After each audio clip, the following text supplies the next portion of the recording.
meeting to order of the Waxahachie Independent School District. Let the record show that we do have all 7 of our trustees in attendance tonight. This meeting has been duly called and posted in accordance to Texas Open Meetings Act, Government Code Chapter 551. At this time, I'm going to ask Mr. McCutcheon to lead us in our invocation, followed by Dr. Langley in our pledges. Mr. McCutcheon. If you guys will bow with me. Dear Heavenly Father, we come to you tonight and humble ourselves and just want to say thank you for the many blessings that you've provided everybody in this room in the district of Waxahachie. Please help this board, guide us to keep your will in front of anything or any decision that we make. Be with the people in the room tonight that have a vested interest in this district, and just help us to always keep you number one in our hearts in every action and anything that we do. We ask all these things in your Son's holy name. Amen. Please stand.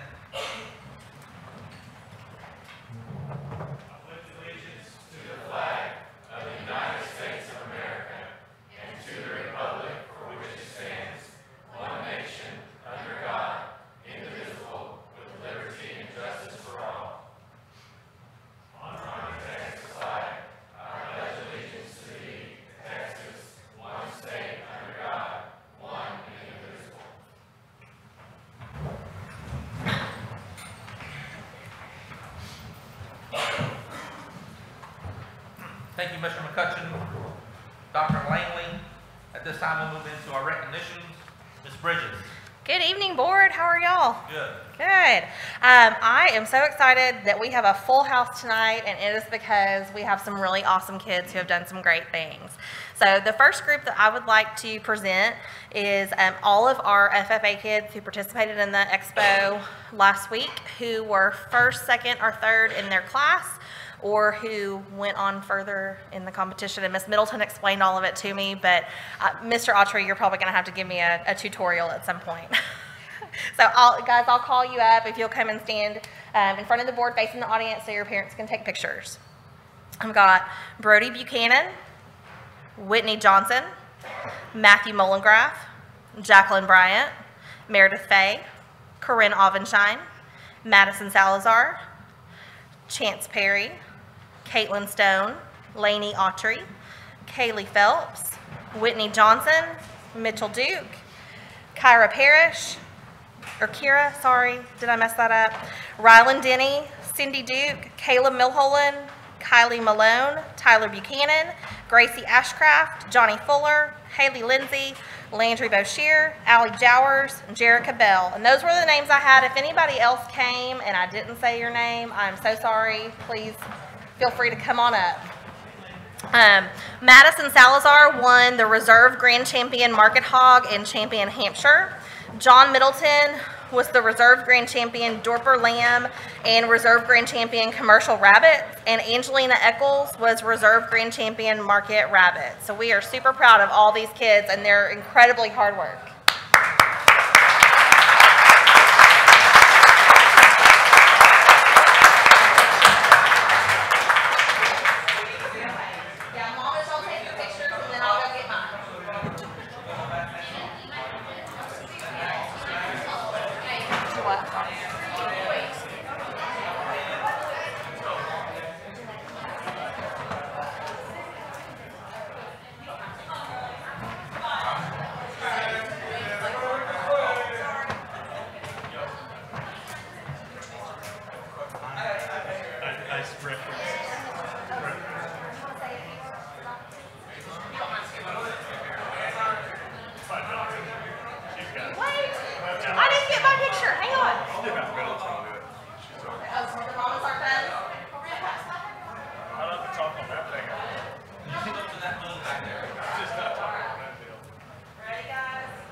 Board, next I'm so excited to present our Teen School Board Member of the Month.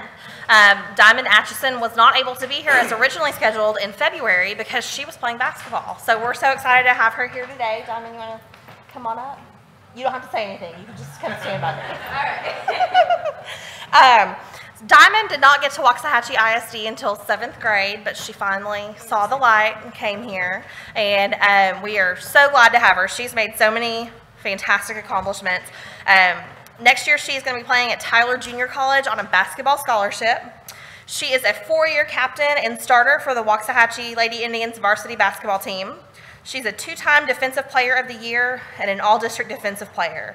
She was DFW ranking in assists her junior year, Newcomer of the Year her freshman year, Offensive Player of the Year junior year, 2-time First-Team All-District, TABC All-Region, McDonald's All-American nominee, and she has been a Dale Hansen Scholar athlete. She is in National Honor Society, and this month, not only is she our Teen School Board Member of the Month, but she is Student of the Month at her school. So, thank you for being here, Diamond. Congratulations.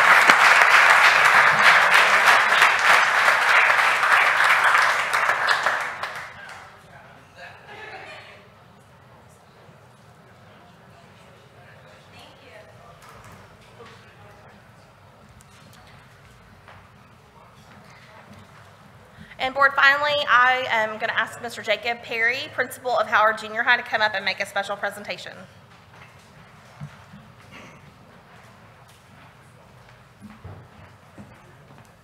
Good evening, Board and parents, community members.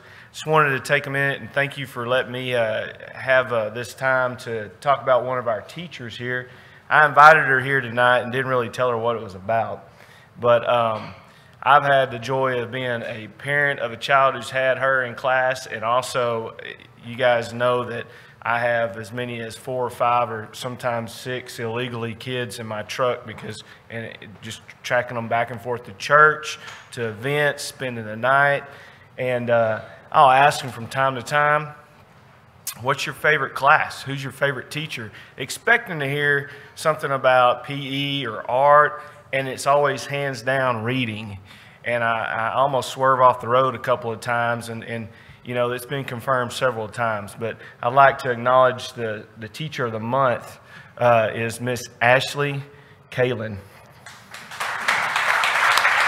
Surprise. And her husband Corey's here also.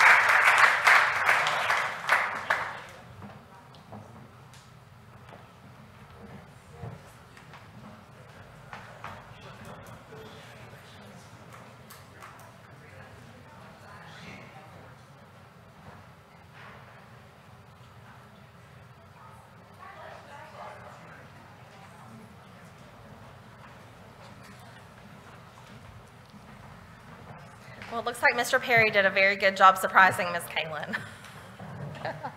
Board, thank you very much. Thank you, Ms. Bridges.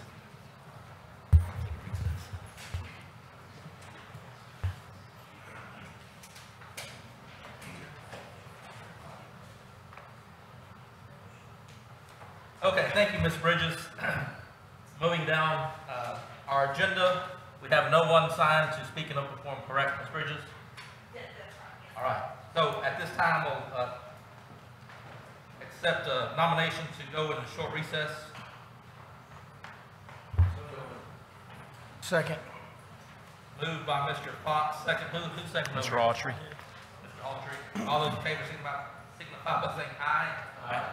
Those opposed, same sign. Motion carries 7-0. We're going to move into short recess just to congratulate all those that received awards tonight and recognized, as well as those that may want to leave the meeting at this time. We welcome you to stay, but if you want to scoot out, we understand. 6:09.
Okay, we'll reconvene at 6:13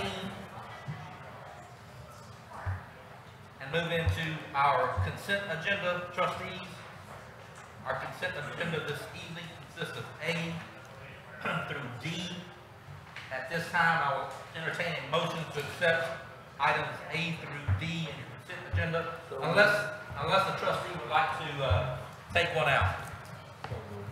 All right, hearing none, Mr. Fox. Second.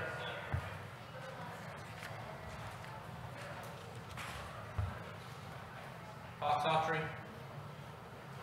Any discussions? Hearing none, all those in favor signify by saying aye. Aye. Those opposed, same sign. Motion carries 7-0.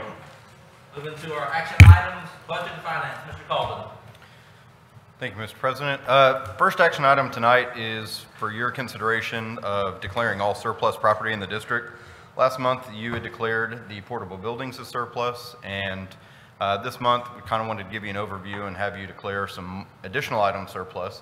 Our plan at this point is to collect those surplus items from the Hancock building, from what will be Global High School, which is the current high school building, from Wildman, and from other facilities across the district as we make our great move this summer. Most of those items are going to be teacher desks, student desks, periphery tables that are in computer labs and other locations, but we're going to consolidate all those items into one space, and then we'd like to have a surplus auction. And our plan at this point is to find an approved vendor. We know that there's a couple of them out there, but have one of them come in and do a top to bottom inventory of all the items being sold, so there'll be a comprehensive listing for your review and anyone else's review.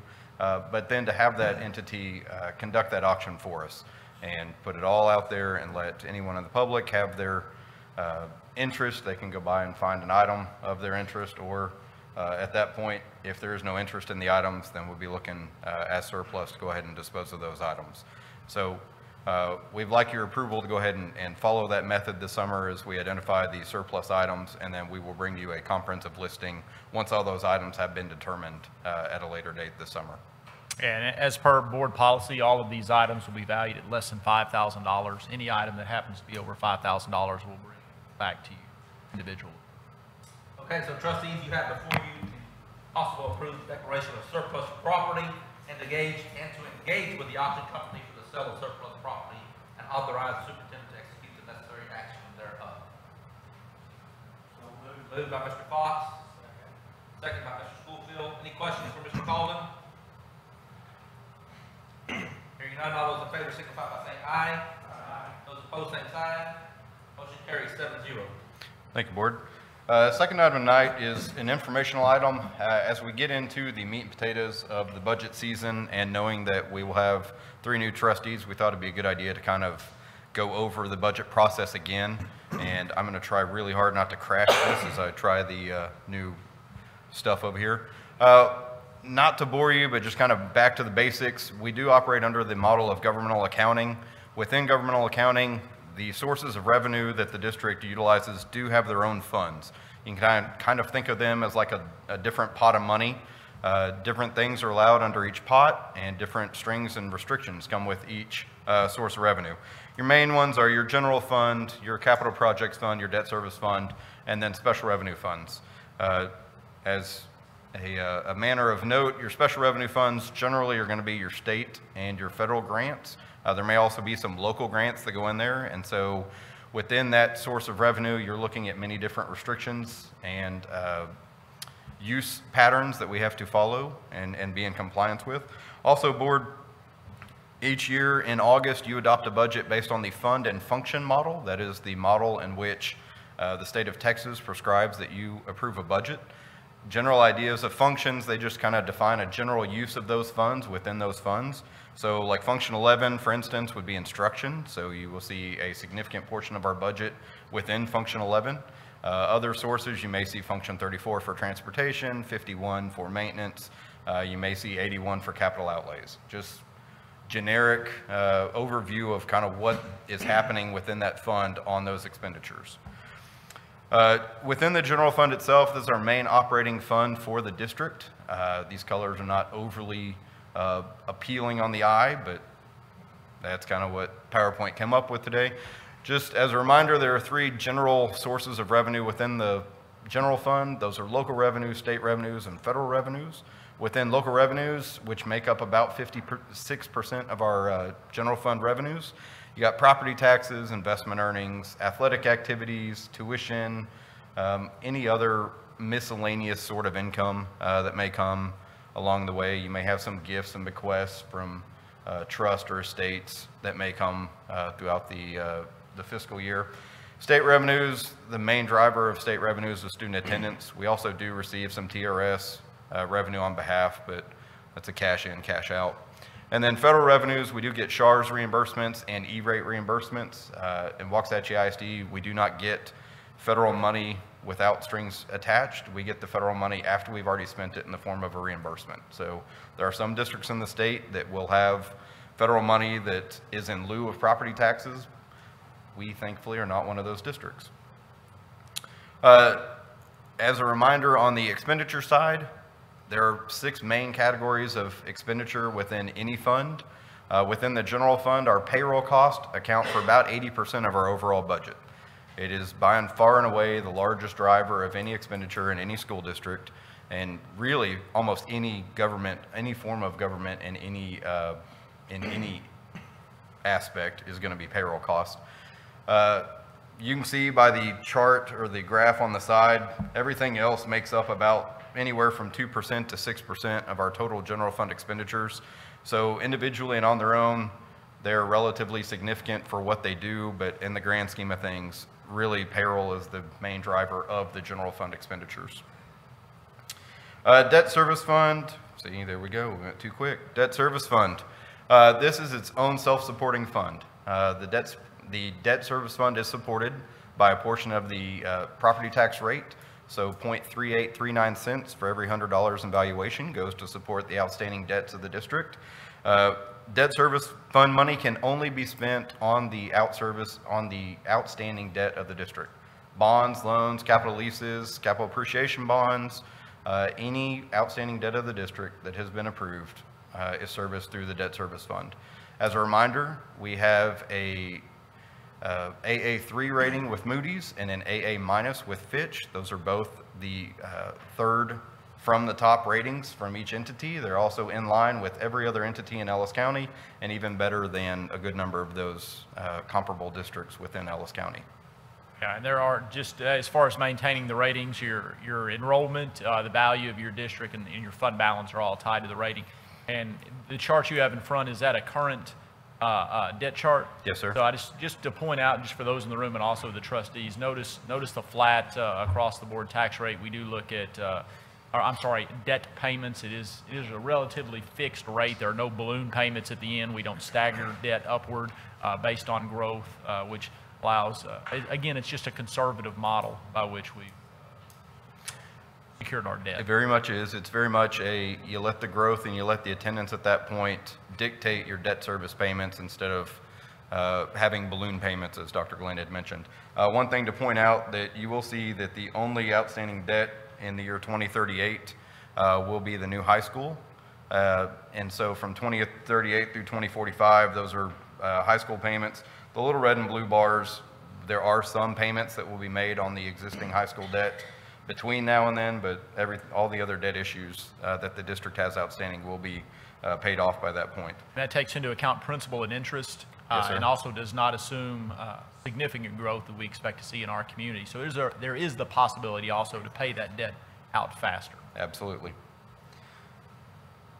Capital Projects Fund, the purpose of this fund strictly is to receive bond proceeds or any other debt issuance proceeds for the purpose of fulfilling whatever promise was made when that debt was issued.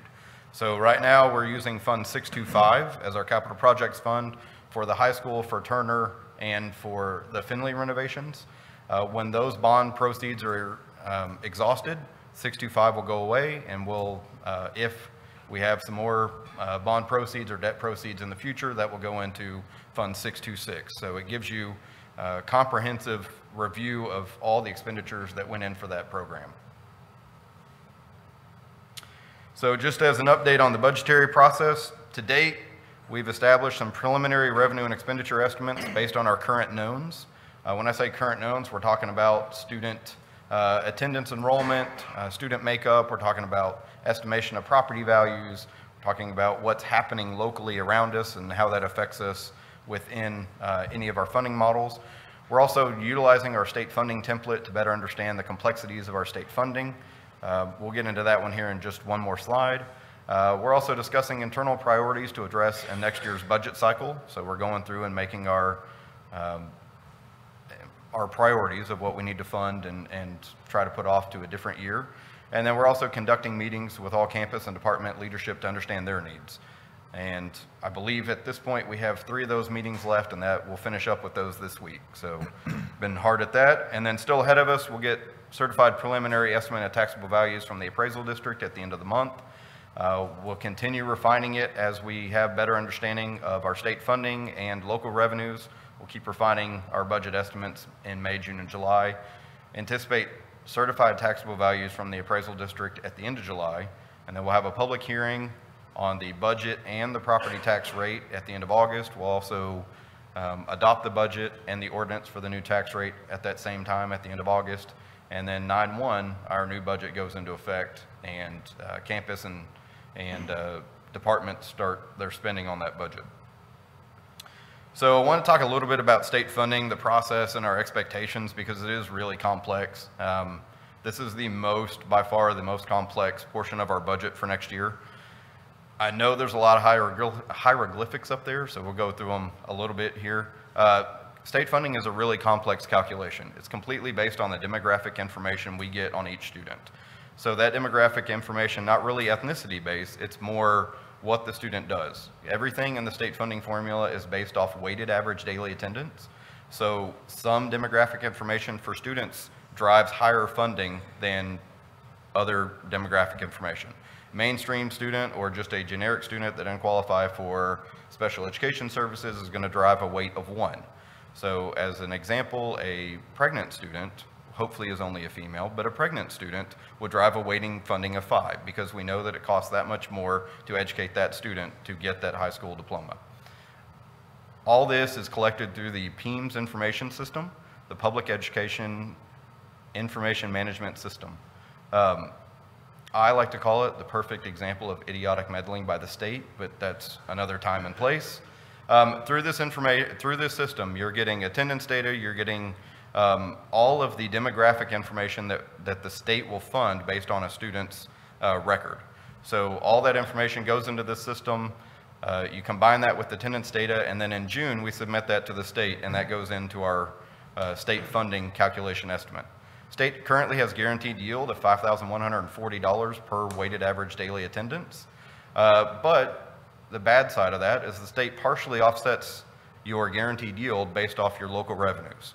As your property values go up, as your property tax collections go up, the state contributions go down. And then that's pretty much on the right side of the slide. We'll get into that in just a second. And then from the state perspective, taxable values are always two years behind on the funding template. So we're working on fiscal year 19. The state is still looking at fiscal year 17 property tax information. So I tell you all that to say, if we have a big jump in property values, it really hits us 2 years later. We get local revenue in that year, but the state takes away state revenue 2 years later. As an aside, in fiscal year 16-17, we had about, we'll call it 8,000 students in average daily attendance, which yielded a WADA of 10,300, state funding of 29.3 million. So our funding per student was 3,600, give or take. The following year, we increased our ADA by about 200, our WADA by about the same 200, but you'll see state revenue went down. That's because we had increasing local revenues. So our state funding per student was a little under 3,600. It had about $100 per weighted average student drop. Next year, to give you a real rough idea, we're looking at ADA of about 8,400, WADA of 10,900, state revenues of 27.7 million, and a WADA per student, or I mean a state funding per ADA of a little under $3,300 per student. So you're seeing the local property value increase really affect our state funding as we're going forward. So I know that that's Greek, and I know that's a lot of numbers in a really short period of time, but I really just kind of wanted to give you an overview of where we are in the budget process and the many different calculators that go into us trying to figure out what our expected revenue is going to be so that we can fulfill those budget priorities for the coming year. And just briefly, let's give an update on 41. We know we didn't go chapter 41 this year, but likely we will go chapter 41 next year, and there will be a recapture payment. Yes, so sir. as our values continue to increase as a district, just briefly speak to that. Okay, so chapter 41, we will be a chapter 41 district next year. We are technically one this year, but our values, our expected student enrollment will keep our values below the recapture where we send money to the state. Next year, short of us adding 1,000 students, we will be a 41 that will be paying back. Our current estimate is about $200,000 that we'll owe back to the state next year. 200,000 really not as bad as it looks in the next couple of years. If you start forecasting out 3 and 4 years, minus any change in state legislation, in about 3 years, we're looking at about $1 million that we'll be owing back to the state because of our increasing property values. So all that is, when you take your taxable values and you divide it by your WADA, your taxable values divided by weighted average daily attendance, when that number is above 319,500, you're considered a Chapter 41 district. Based off how far up that number is, and there are some things that we get to count against that number, against our recapture payment, but the higher that number gets, the more money that we'll owe back to the state. So, quick and dirty, any parts you want me to? How many districts do you know off the top? How many districts are 41? I really do not know off the top of my head. I do know that it gets bigger every year. The reason it's getting bigger every year is because the state uses, right now there's about $6 billion that are paid in from 41 districts. The state uses that $6 billion to fund the 42 districts. So for the state to try to close that gap and try to raise the 41 level, they'd have to come up with somewhere between nothing and $6 billion to close that funding gap. I can't honestly tell you where it is. I believe it's less than half, but I know that the heavy ones in there, Austin, Dallas, Austin ISD, I want to say they pay about $200 million a year into Chapter 41 payments. And keep in mind, values have been driven up significantly across the state, and in addition to that, they've kept the standard of what's required to become a 41 district the same. So, but I know that the governor and some other members of the House and Senate have pledged to address the Robin Hood plan, I like to call it, which is Chapter 41, 42 school district. So we'll see what happens. We're locked into it this year. There's the possibility of legislation next biennium. Mr. Calden, I know our WADA is $51.40 per student. A few years ago, I attended some sessions with the Texas equity groups that, addressing inconsistencies. Has that gotten any more consistent? So the guaranteed yield by the state is $5,140 per weighted average daily attendance. Right. The state has addressed that in the last couple of years. They added $100 to it in but the previous legislative session. There really haven't been a whole lot of changes to it past that. As a district with local property values that are increasing and local revenues that are increasing, our guaranteed yield from the state keeps decreasing. We keep offsetting more of our state revenues with local revenues. So if you go in and look at it on if we did a trend line on that state funding per student, you're going to see that number slowly start ticking downwards as our property values go up. Does that answer where your question was coming from? Well, I think my question is even more behind that. How much does the state say we can spend per student? How much can we spend per student? They tell us how much, they give us a figure in it, how much it costs to educate a student. There's an education cost index, but honestly, that's where there was inconsistencies between us and other districts. And some districts receiving $1,000 more per student. And there are. The education cost index for us hasn't been updated since like the 1990s. When you do compare us to other districts, we do have expenditures per student on the state funding side that are radically different. I honestly haven't looked into them for the purposes of this presentation, but I do know that our expenditures per student are going to keep going down, and if other districts are relatively flat on their local property values, their revenues or their expenditures per state funding are going to keep going up. So that disparity is going to keep getting worse in our favor. What districts in our close proximity are 41 districts? I know Midlothian's a 41 district. and that is the only district in Ellis County other than ourselves that are 41 at this point. There are some abatements on the Triumph plant up in Red Oak. When those come off the books and their taxable values, right now their taxable value is about half of the market value of the building. As that abatement goes away or cycles out, Red Oak has the possibility of becoming a 41 based off their current enrollment, depending on what their growth may be. Highland Park, Plano, McKinney, Yeah. anything in the northern metroplex, and you can do a quick Google You're search. getting Frisco's. I mean, you're getting a Yeah. lot of them. You can do a quick Google search of TEA Chapter 41 districts, and they'll provide a list. All right. Thank you, Mr. Calden. Thanks, sir. Moving to item B, curriculum and academics. Ms. Blaylock. I don't think so. Good evening, board. Tonight we want to continue to solidify programs to be offered in the 18-19 school year, and one of those is a request from staff and our leadership team to consider fulfilling all of our spots at pre-kindergarten as we move to a full-day program. I spoke with TEA today, and they were very complimentary of your efforts to move us to a full-day program, because as you know, the minimum standard for that is a half-day program, and so they were very, very pleased to know that our district values early childhood education to move to that. So we would like to talk tonight about the opportunity for our staff to utilize open seats in our pre-kindergarten program. And as I go through my program, I have my resident pre-kindergarten expert, Ms. Ora Frazier, who is available for any further questions as she gives me big eyes, but she is our resident expert on that. She's doing an outstanding job of this year implementing all the programs at Turner Pre-K Academy and moving us to a program next year for full day. So next year, this is what our staffing will look like. As you can see, we are increasing our general education staff by 5 positions. And we will no longer have Head Start in our district next year, as we are offering and providing those services ourselves, so we can be independent of them now.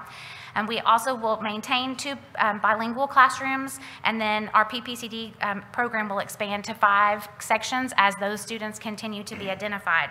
Your commissioner's rules state that he recommends a ratio of 11:1 of students to adults. We do maintain that as a district. That includes certified teachers and paraprofessionals. So currently we have a certified teacher and a paraprofessional in rooms with all pre-kindergarten students.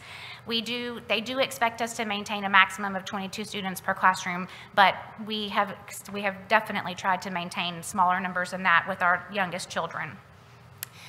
We wanted, of course, to seek out what staff members were interested. As you can see from the staff survey that was in your board book, we had 33 responses. Of those, 97% of them have students who are pre-K eligible and are interested in the program.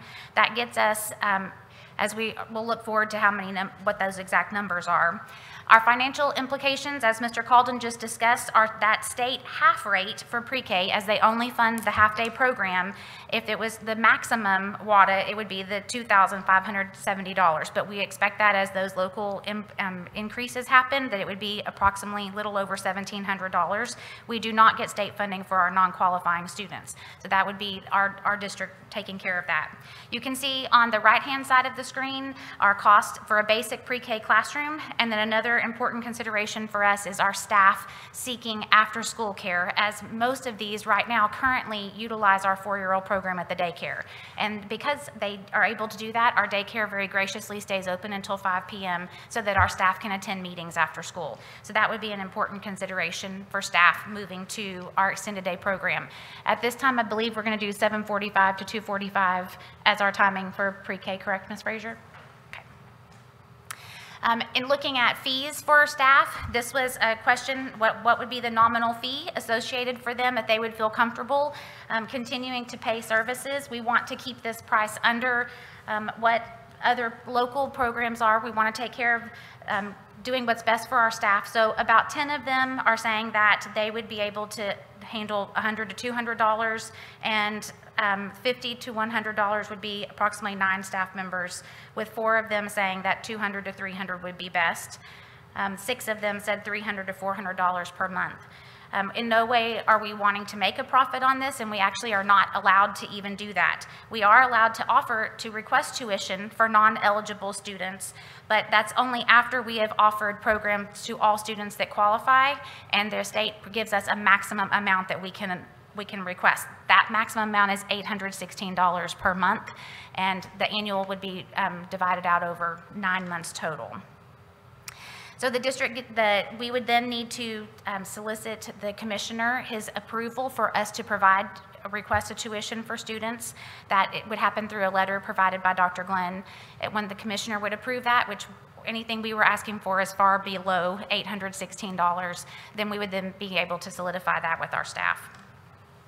So in looking at potential costs per staff child, we started at $300, wanting to ensure that we could provide them during the day program, including an after-school program, as all of them through their comments expressed how important that after-school care is. It will be impossible for any of them to get to the campus to pick up their children at 2:45. We've also been in discussions with Mr. Boshier in discussing the after-school program at the daycare, and we will definitely make the best decision for how to service these children.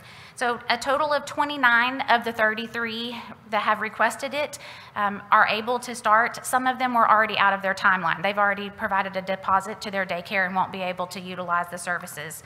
But this gives you an idea of what the cost could be if we were to charge anywhere from $300 to $375 per month, and that would be divided out over 12 months' time. This would definitely fall within the state's mandate for our restrictions related to tuition. So the next steps that we need to take care of is the board's consideration tonight for us to proceed with offering this to staff children. We need a development of board policy, which we would come back to you with next month, that would then secure those open seats for staff members. And then we would want to finalize a reasonable tuition based on our needs that we see next year. Ms. Frazier is hosting pre-K enrollment on May the 10th. It's also the night of our kindergarten the name's left me. Thank you. Welcome to the tribe that night. So in May, we will have a better idea as far as what we expect our enrollment to be for next school year. At this time, unfortunately, we do not have a good predictor for how many of our families will take us up on that qualify for our full-day pre-K program. I know that Ms. Frazier has had multiple families this year that stepped away from the program even though they qualified because they needed the full-day option. There is also the chance that some parents may say, I'm not going to take you up on that because I really don't want my kiddo, my 4-year-old, going to school all day long. I'd rather have them at home for a part of that time. So we will be able to give you better predictor in May when we move into that enrollment cycle. Many of our families also wait until August to opt for that. We do have a responsibility to ensure that all of our students that qualify, that are eligible, get seats.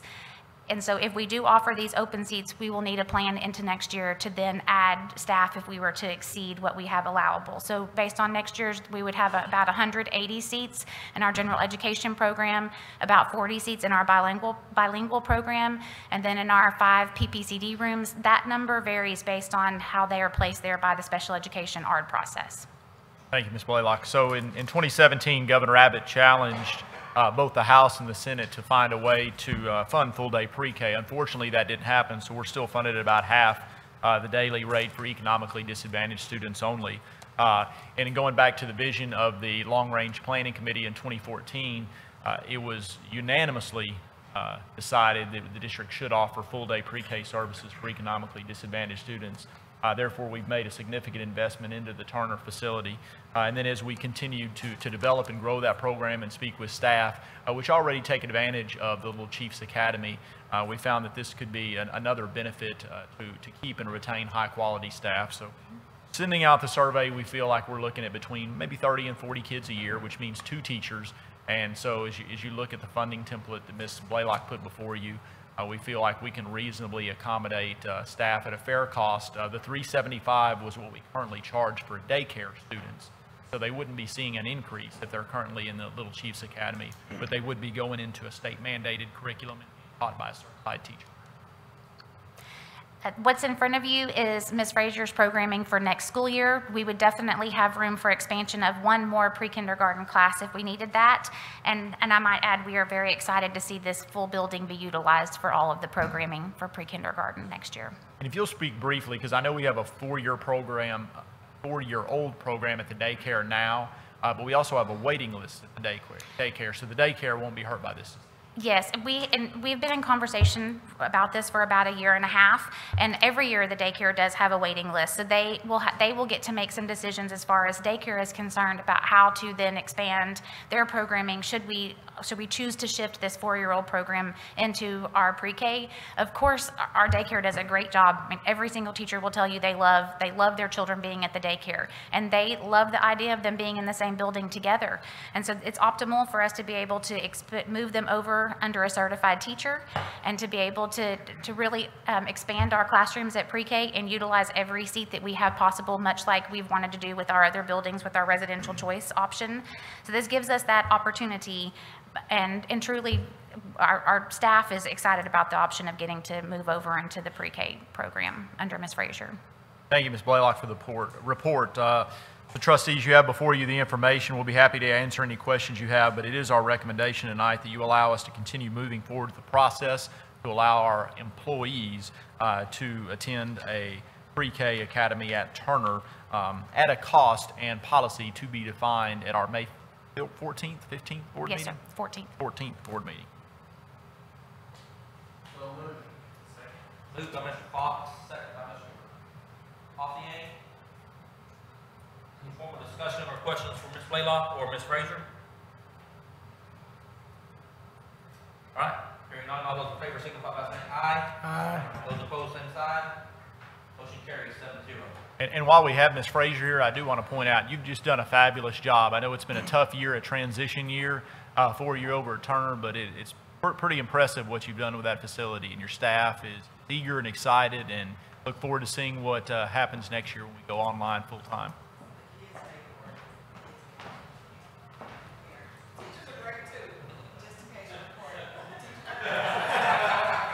We are recording. We are recording, and that is a great segue. I was going to remind all of our trustees, when you are speaking, if you don't mind turning on your microphones so that our live stream picks it up, that'd be great. And kudos to Jeff Robinson and his team. They do a phenomenal job with the live streaming. Absolutely. Moving on. C, Facilities and Construction, Mr. Mealy. Thank you, Board. Good evening. First item tonight would be consideration action to award guaranteed maximum price and allow superintendent to execute all necessary documents to give notice to NA Company to proceed on the support services annex. As you can see, this is a support services annex, and what this is we have a lot of facilities at the current Wallman campus, what I call the little gym or the Quonset hut, the old field house, which is a credit union. We've got an old support services that is the machine shop. Just buildings that, number one, it's hard to supervise, split up. Number two, they're decrepit and they're in very bad shape. So this, the premise here is to build this over at the Support Services building. It would be perpendicular to the Support Services building, pretty much right behind the Alvarez's house on Solon Road. It is screened currently from with a Haydite block wall, but this it is to build this. So you'd have a carpentry shop, a paint shop, electrical, HV, and plumbing storage here in the middle. Then you'd have the welding and mechanic shop, and all this would be surrounded by. I learned something today. See if I can actually use it. No, I can't.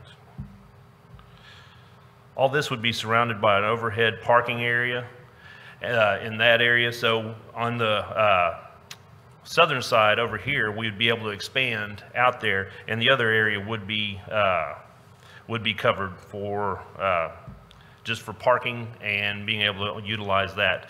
This is the profile. This is approximately a 9,600 square foot building. As you can see, we have one slope, helps us with the drainage. The drain, it does go to the front, and then it circles around with the front would be the east side, and then circles around with the berm to our current drainage system. This is what happened was the original price was, let me go through this. The site work is included in this, the concrete, masonry, metal, thermal, mechanical, electrical, doors and finishes. And this comes up to a guaranteed maximum price of $850,000, $705. This began as an RFP. RFP came back from, we decided to go with NAY on that as a $750,000 project. Scope creep, price of construction got it up to $1.1 million. We asked NAY company to go back and VE value engineer it. And this is what they came back with, $850,000. I feel confident that our facilities department, our support services department can finish it out. Basically, this stubs all the electricity up, all the plumbing up.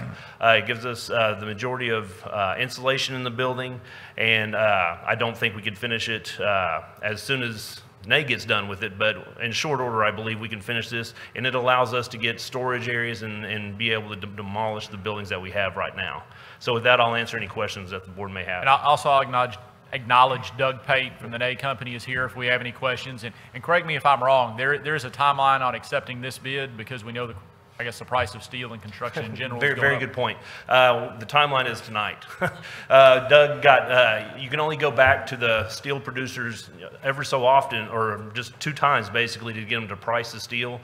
They price it. Everybody knows what's going on with steel right now. It's rising rapidly, so it's hard for steel producers to put a number on there and then be confident for more than a week, 10 days really, and I think on this one it was 10 days. So that's what we bring it before you tonight. It would have to be repriced tomorrow if we go beyond this.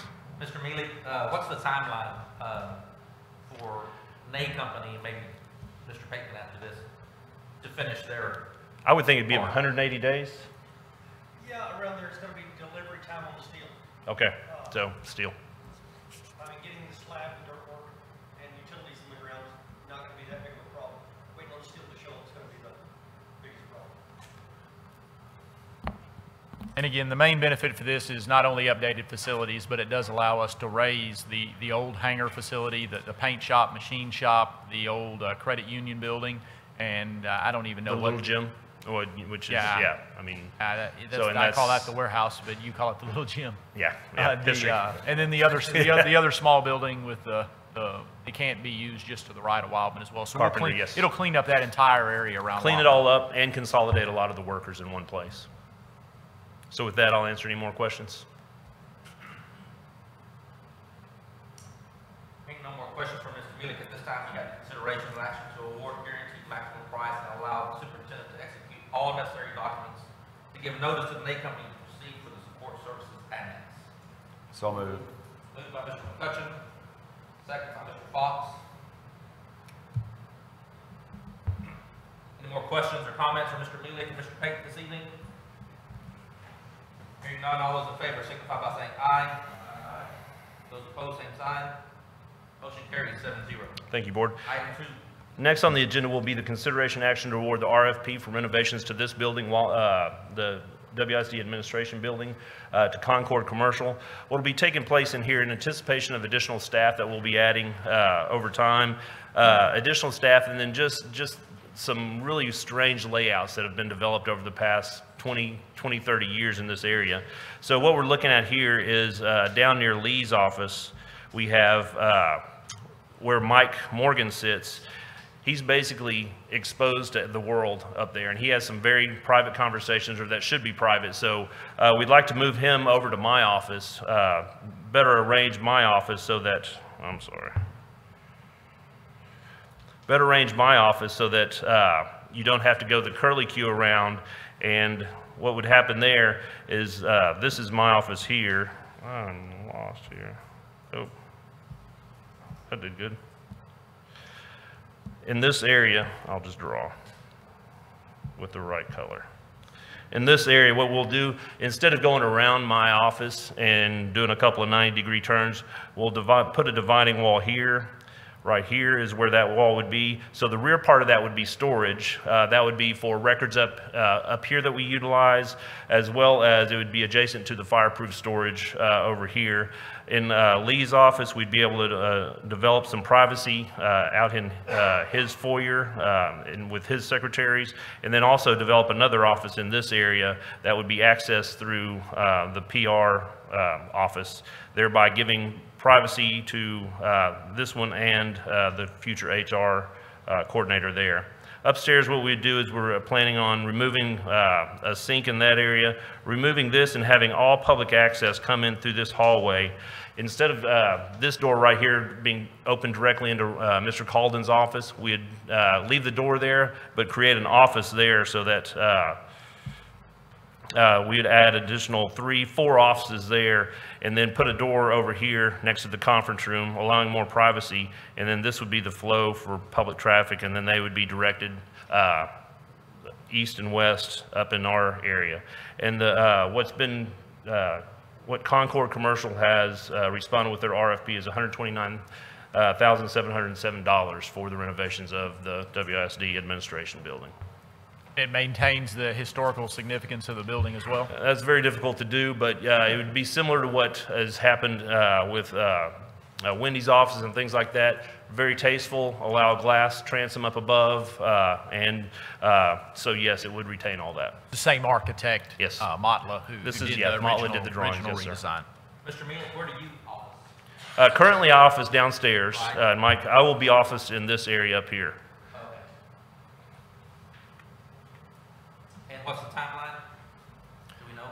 I would think it'd be really quick. It's working around us that's going to be the problem. So Probably summertime. it's definitely a summertime project, yes. I'll answer any other questions.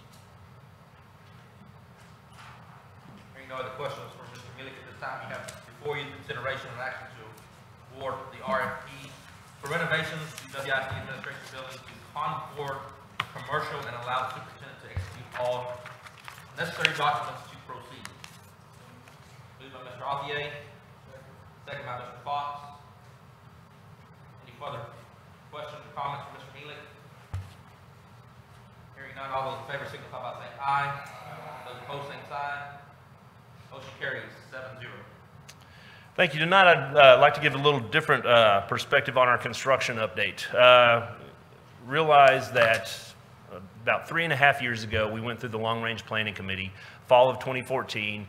We developed this strategy for a new high school site, tearing down our old buildings, beautifying the area, renovating Turner, renovating Finley, renovating the current high school, as well as Global.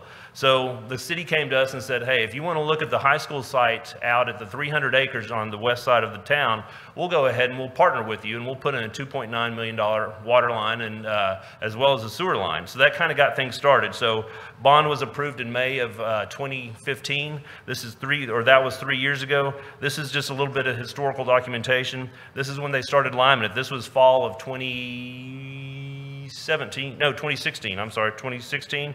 This is when they started pouring the flat work. You see the radius there. That is the Performing Arts Center that they have down there. Here's the steel. This steel went up in January 2017. So about 14 months ago, this steel was the first steel that went up. Continuing to work on the Fine Arts Center or the Performing Arts Center. That's the biggest building. You've heard me say that we've been working on this constantly for the past 2 years. Basically, this is today. So we have the stained concrete inside. That's where the chairs will go. You see the stairs that are not stained. We'll be able to place. We'll be placing carpet in there. You see the wood areas that they're putting along the walls, as well as the pillows and the clouds that they use for the acoustics in that area. This is the gym floor. It was stained and polyurethane this past weekend. They have that locked off pretty well. We were out there this afternoon. The practice gyms look just as nice, very nice. This is the radius that we saw in looking at the slab work. This is the radius that we're looking at. They're pouring terrazzo right there. That green stripe is the terrazzo right in front of the Performing Arts Center. And then these are the winger practice rooms in the band hall. I expected these to come in much later. They came in Thursday. They installed these, and I mean, it was just, basically 48 hours. I'm sorry? How many of those are there? In the band hall, there are 8, and then in the choir, I think there are 4. So, and then Winger not only did, I don't have the other stuff, but they did these practice rooms, but they have storage all in there for instruments, they have rolling storage for uniforms and things like that. So, I'm sorry? Similar to what we're in Oh, yeah, yeah, but I didn't see any rolling uniform storage and things like that. So, I mean, it's very impressive.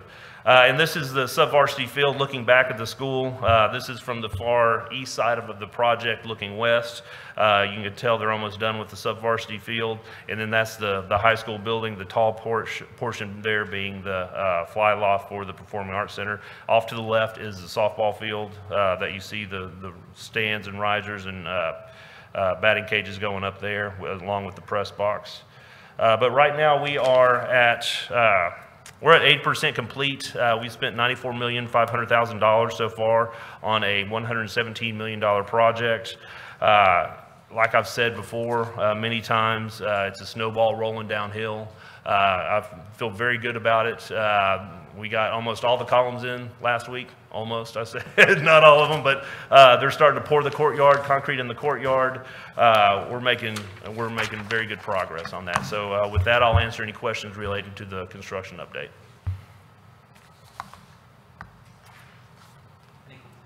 Mr. Schofield? You bet. Yes, sir. Now they'll be doing graphics and some cleanup and stuff like that. But I've walked. We punch lists 2 wings. I'll punch list B. I'll start punch listing. Well, tomorrow I have the ADA walkthrough, which with the accessibility specialist. Friday I will start the walkthrough on B, which is the administrator, or the punch list on B, the administration area. So as soon as we get something cleaned and done, we're in there punching it so we can get those guys back and working on all those items. And right now, for those who may not stay until we come back from closed session, right now we're planning on April 28th having the high school dedication ceremony. Yes, so sir. at that time, we'll officially do the Masonic cornerstone ceremony to dedicate the school. We'll recognize all of those who've been instrumental in making this happen. And certainly we're going to recognize those who have areas named after them. So Coach Siebert, Coach Midkiff, Coach Turner, Minton Wanda Kane, Harold Dorsey, and Eugene Head. Head, yes, sir. We'll do a recognition for them and their families. So that'll be on a Saturday morning. And by that time, just kind of looking at the school right now we're going to do kind of a loop around the courtyard. I don't know how far along the courtyard will be a month from now, but it's pretty close. All the concrete ought to be poured out there, so it's just how fast the landscapers will come in. Yeah. And then they'll have to fix the corridor, which they've been coming in with large equipment. Which that For would the take most them- part, that would take them a downstairs day. is going to look pretty close to done by the 28th. Yes, sir. So now back in CTE, there's probably still going to be a lot of work to do. Mr. Meeling, I just want to thank you for all your work. And Thank I you. don't think we, as trustees, don't understand the impact. It's an exciting. It's great. It's a building, fun and project, yes. I think that it's good for Waxahachie, it's good for our district. And so, like I said, I don't think we even realize the impact that that building's going to make for future generations. Thank you. Thank you. At this time, we will move into closed session under Texas Open Meetings Act Government Code, Chapter 551.001 et sec. The time is now 7:01.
We'll reconvene into open session, move into our human resource report. Mr. Albenshine. Thank you, Mr. President. At this time, you have before you the personnel report and addendum as recommended to you by your superintendent. It includes several hires. I believe we have 6 hires this cycle, several resignations, retirement. It's very, very typical personnel moves for this time of year. We're happy to be able to jump on early. Some gainfully employed teachers, teacher coaches in other districts that are wanting to come to work for Waxahachie ISD for the upcoming school year. So at this time, I urge you to approve the personnel report with those particular positions. Are also asking now for the creation of some positions out of the contingency positions that the board has allowed us. There's a library position, a library aide position, and then there are 2 positions that are for special ed, an occupational therapist and a visual impairment therapist that will not be part of the contingency because it's actually going to save us money with Region 10. So at this time, I urge approval of the personnel report recommended to you by your superintendent. Thank you, Mr. Robinson. So, moved by Mr. Altier, second by Mr. Fox. Any questions or comments for Mr. Albenshine? Hearing none, all those in favor signify by saying aye. Aye. Those opposed, same sign. Motion carries 7-0. Staying in order on the agenda, we have consideration and action to approve the TASB Board Policy Update 110. So essentially this is just the end of all of the legislative changes from the 2017 legislature. There's only one local policy change, that's at BBB local. Other than that, there are a handful of legal changes. The legal changes aren't even really subject to local discretion. So I do urge approval of TASB Update 110. Okay, trustees, so you have before you the consideration and approval of TASB Board Policy Update 110. So moved. Moved by Mr. McCutcheon. Second? Second by Mr. Schoolfield. Any discussion or comments from Mr. Albenshine? None, all those in favor signify by saying aye. Aye. Opposed, same sign. Motion carries 7-0. Thank you, Mr. President. Now at this time, I urge approval of our contracts for our teachers, our counselors, our nurses, and our librarians this year. We bring these to you each year in April, and so we have several term contracts and probationary contracts for you to consider for your review and approval tonight, and I urge you to approve teacher contracts tonight. Moved by Mr. Fox. Second by Mr. Schoolfield. On the approval of the 2018-2019 professional contracts recommended by the superintendent. Any questions or comments from Mr. Albenshine?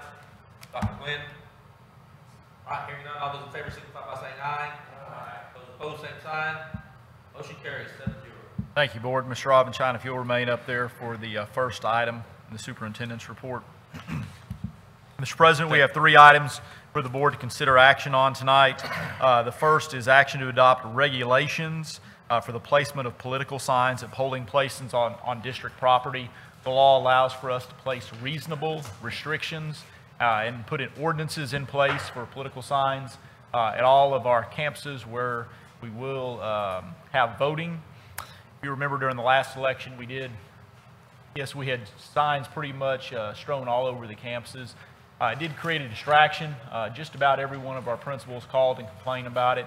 What we're looking at tonight is to isolate an area, a 20 by 20 section on every campus. Each candidate will be allowed to place one. Give me the size again, Mr. Robinson, 3 by 3. No larger than 3 foot by 3 foot, and no taller than 4 foot from the ground. No taller than 4, so they can't stack signs on top of one another. But each candidate will be allowed to place a sign in a designated area on each campus rather than having to move big signs all over the place. I know, Mr. Fox, you went through that a couple of years ago. And in addition to that, on election day at Marvin Elementary, we'll designate the area for electioneering for any candidates that want to set up tents or booths or wave signs.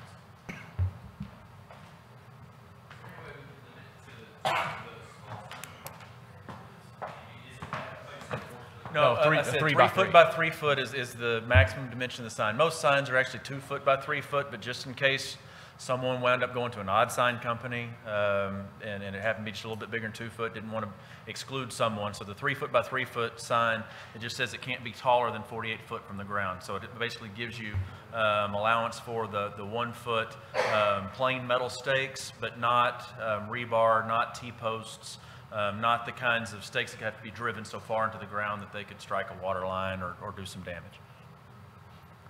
My question is this too restrictive?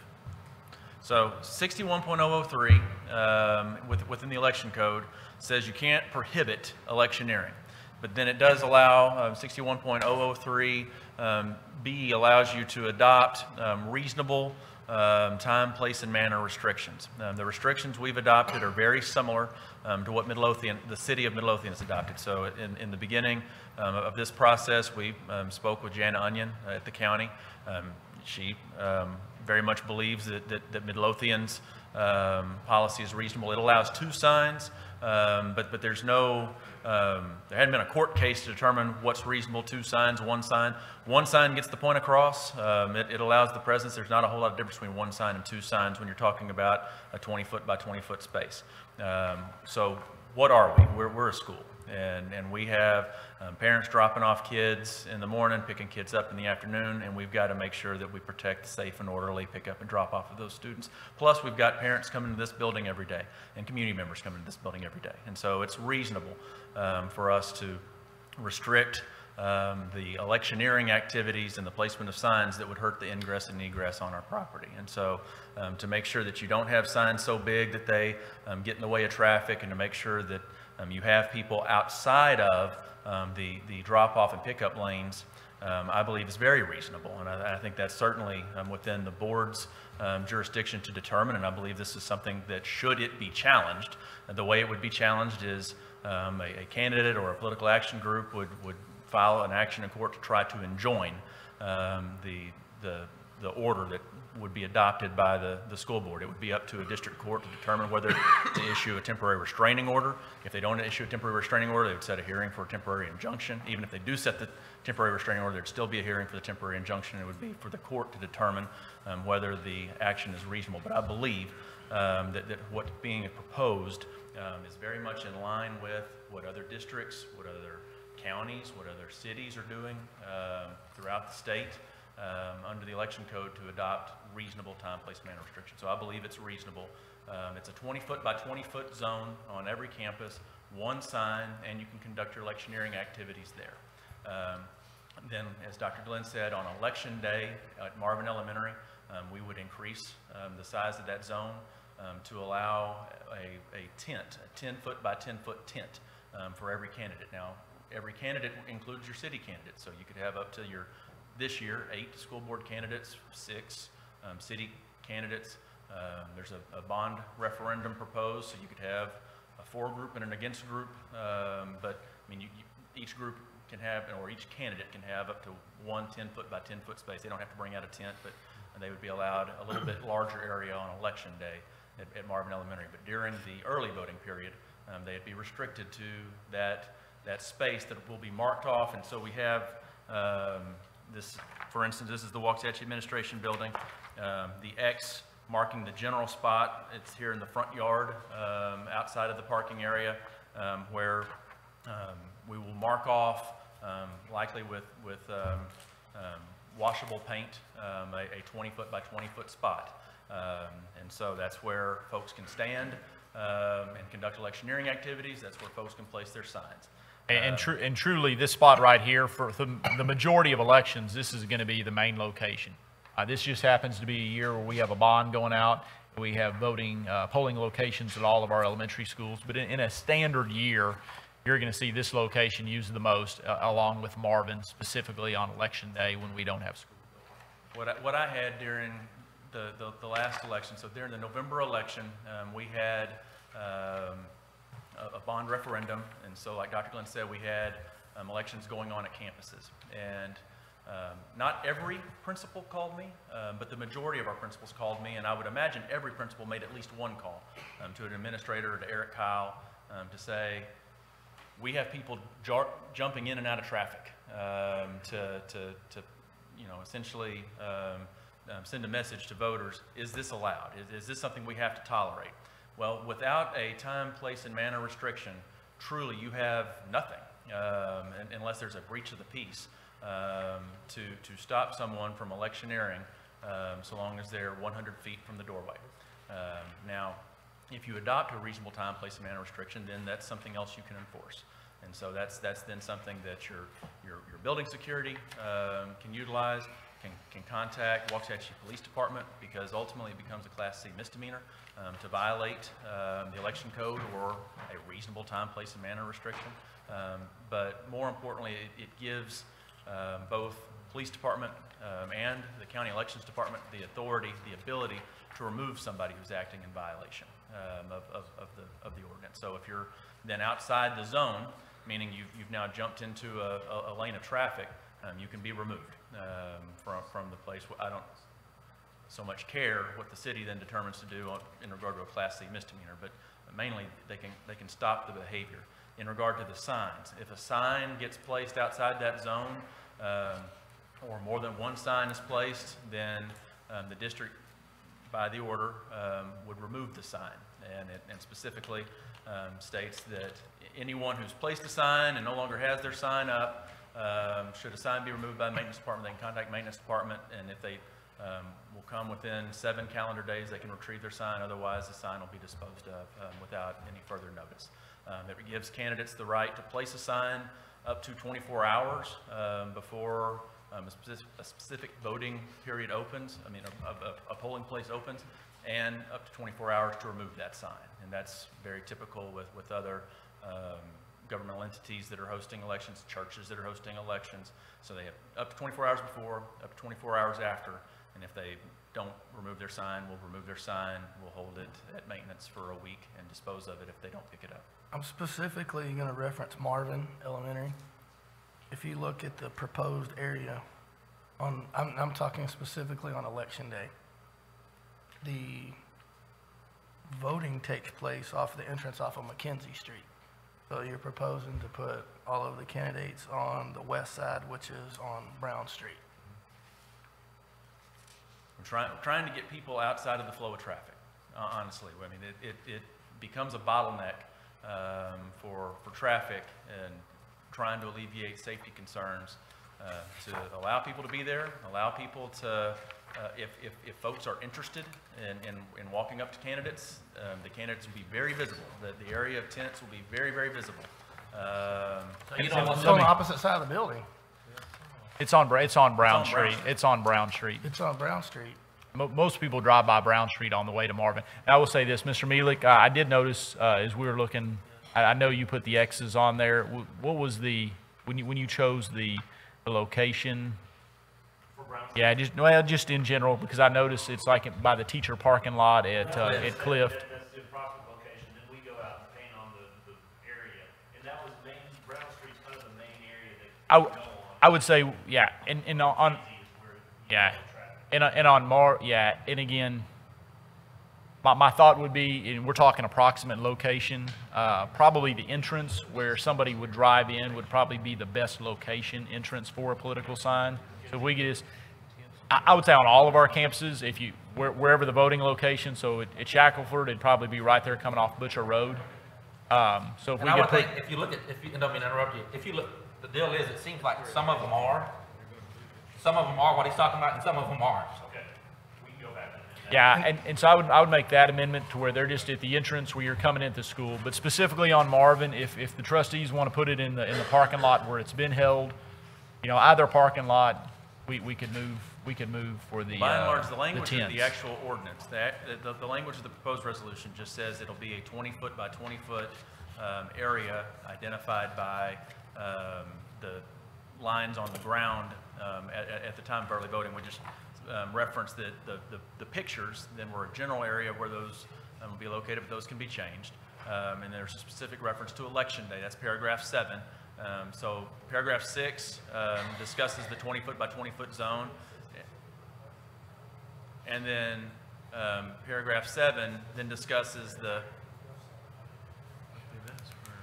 Mr. Autry is just reading where it specifically says where it would be located. So that's for election day. On election day, correct. And then Also, if you look at Clift Elementary, I believe it's Back- on we the just backside of talked Clift about as that. well, I right? just saw that. Yeah, I would think these need to be, some of these need to be tweaked. I'm kind of in agreement with Mr. Autry that area between the drive and McKenzie is, in the past, to me, it seemed like the most popular place. Could I speak to that, Mr. President? Yes, sir. I kind of like moving it because, Dusty, you may remember the year you and I ran, we had candidates stepping out and stopping traffic.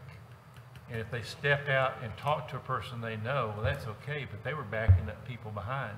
And let's say you have parents on the way to a soccer game or something, and they can't get by. They're sitting there while a candidate talks to someone. I think So this allows them to enforce that now, though. They didn't have any enforcement. You know, I can see enforcement, who's going to do it, that could be a problem. I think moving it around the side, as long as it's equitable, as long as it's applying to everyone, I don't think there's any issues with it. We made exceptions, obviously, but if everybody's equitable, everybody knows 30 days in advance, that's where it's at. I'm fine with moving it there on election day. I'm okay with the spirit of the overall. It's just a couple of the details has me concerned. Go ahead, Mr. Fox. Well, I like all the schools, just putting them in one area with one sign, that's great. That would have made everything so much simpler. I mean, James and Matt, I mean, it was a big old mess. So this is a good thing. But like on election day, when you're saying electioneering, that means you've got your 10-foot and you can't move outside that to hold up a sign. That would be your area within. No, to hold up a sign or something, like you can't do that. We would basically, we're just giving the whole parking lot area out on the west side. So when we're talking about the west side of Marvin, that's the Brown Street side. So if you're going up and down Marvin, that entire front of the building would be used for electioneering. Yeah, but we would ask that every candidate be limited to one tent, so people don't come out with 4 or 5 different tents. Does that make sense? Yeah.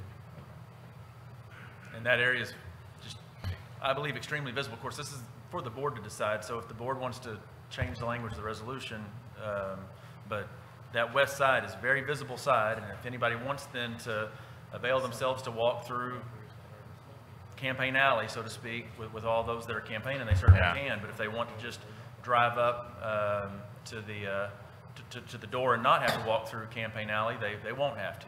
And let me just say this: we've watched two bond elections happen on all our campuses, and we've seen one of those with a trustee election and now a city council election on top of it. It's important that we do this for our campuses. We're a school system first, and we want to certainly allow our teachers and our parents the opportunity to vote on our campuses, but having a reasonable area for them to electioneer in is, to me, it's critical that we go ahead and adopt this now. I am confident that we can adjust the lines and have that done by tomorrow, and we will place the 20 by 20 square at the entrance to every facility.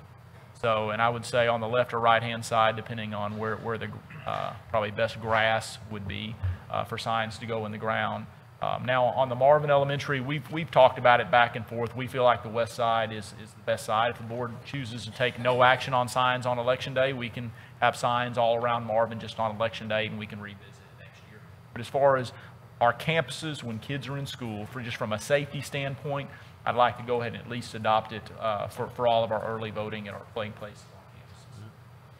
I might be breaking protocol, but there's no candidates sitting up here, and I know at least 3 in the audience. Just without interaction, but yes or no, you agree with what I guess the heart of this policy is getting at? Or do anybody have significant issues with it? Good? I agree with half of it. I don't understand why we're worried about how like students are at a campus. That's what you're worried about during school time. But on a Saturday, when you're talking about a city election being held at the same time, I'm having a hard time understanding why you would look at something like that. And that was my second part, is to say, let's adopt it, or I would move that we adopt it as is other than Saturday, and leave Saturday as it traditionally has been. That's the only issue I have is the Hold on. We have a, I'm sorry, but He we didn't have make a a, motion. once he motioned, then He didn't make a we motion. gotta stop this formal. He didn't make a motion. Yeah, he did. I would amend, I would amend the policy Oh, as we're sorry. adopting. He didn't make a motion. I'm sorry. That was my issue. It was just Saturday only at Marvin. I have no issues whatsoever with schools when they're in session, limiting this I agree particular with space that. and entrance. No issues whatsoever with that. Mine's just on the Saturday polling location. Yeah, because if I'm not mistaken, when Marvin's gonna become a polling location sometime during the day, aside from Saturday, May the 5th. That is correct. That's Correct? And so It's either that Tuesday or entrance, Wednesday this year. say that again? It's either Tuesday or Wednesday Okay. this year. But that day, the entrance may be different from the Saturday, May 5th. Yeah. So you're Right. I'm asking you a question, right? That is so, correct. So yes, that's not the typical pickup and drop off there on the west side. The west side is, you'll have parents that are going to the front office there, but most of your pickup and drop offs will be on the north side. When Marvin is a polling location during the school day, we'll have a 20 by 20 area for one campaign sign and for anyone who wants to wave signs or do anything else. They'll be limited to that spot. So essentially On election day, it'll be no restrictions at all other than the state mandated 100 feet away from the entrance. That's good. Dr. DeLynn, those are separate locations on each of those days at Marvin Elementary. One's in the cafeteria on Saturday, and the general election is kind of in the foyer. Right. Yeah. And so the north end is actually going right to where people are going to be voting. I'm sorry, the west end is where people are going to be going to voting on early voting. So paragraph 6 will remain unchanged on the resolution. Paragraph 7, which discusses election day, I'll keep a paragraph 7, but that paragraph 7, pursuant to what I believe is going to be the motion and second, paragraph 7 then will say on election day, then ultimately there will be no restrictions to electioneering zones, and that electioneering will be allowed outside of the 100-foot zone marked by the elections office. That is correct. Good. And we will adjust, just for the candidates in the room, we will adjust the maps that we have in place and get those out to you. Can I get a little clarification on Marvin? Because Marvin, everybody wanted it moved, but where the voting will take place that day will be on the west So side. that'll stay the same, Okay. because that's not I think election day. right now at Clift, where it's at on Park Schoolhouse Road, I think that's the only one. I think Shackelford's okay to the front, isn't it? Well, let's take a look at it real North quick while side, we're here. here's Shackelford right here.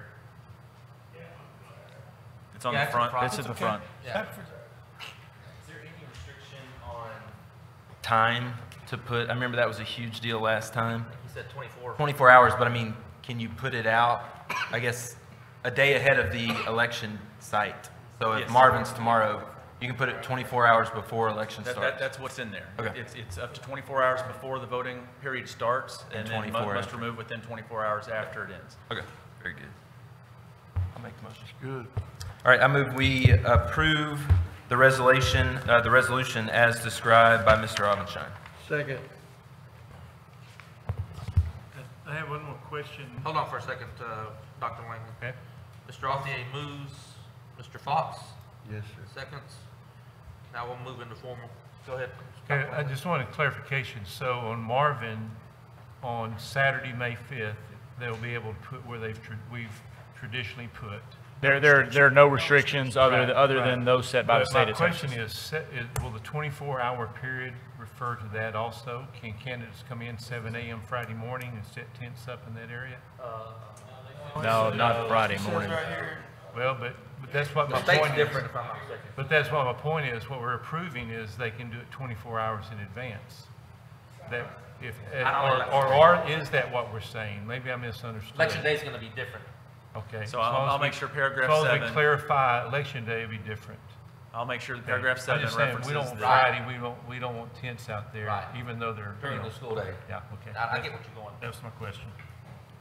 No, and I think I understand where Dr. Langley's coming from. The 24 hours in advance, if the election is at Marvin on a Tuesday, you get to put it out all day on a Monday. That'll relate to the paragraph 6 that pertains to early voting. Paragraph 7 that relates to election day, I'll make sure that there's no restriction on electioneering on election day, but that any tent set up can only be set up I think it's 1 midnight. hour before or It's midnight. That's what it'll be then.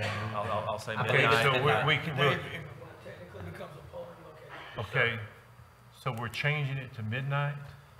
No, Within paragraph 7. Yeah. Okay. pertaining That's to good. election. That's Pertaining good. to I just want to election make day. sure Yes. we're not leaving a loophole. Someone says, No, no, well, no. you know, Doesn't the become a policy public says location 24 hours. The midnight of the day of the election. Okay. Okay. All right. Just to clarify. Any other comments? Mr. Schofield?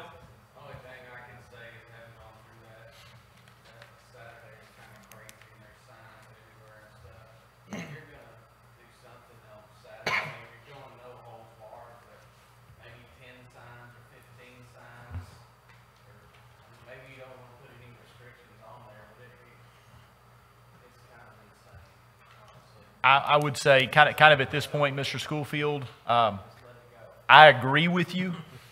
If we can just get this one piece passed, maybe we can revisit that next year. But I think after everybody sees what it looks like with 8 board candidates and I think six or seven council members, 6 council members running, and then a bond election, maybe we can revisit that next year. Okay, so we do have a motion on the floor. Moved and seconded. Any further discussion or comments for Mr. Aubenshine? No. All right, hearing none, all those in favor signify by saying aye. Aye. Those opposed, same sign. Motion carries 7-0. Thank you. Thank you, Board. Second item for consideration tonight is selling of the surplus property owned by the district. It will be our recommendation tonight that we go ahead and sell the 26.7 acres of district surplus land located at Park Schoolhouse Road and Graham Street to JHDMC LLC and/or assigns.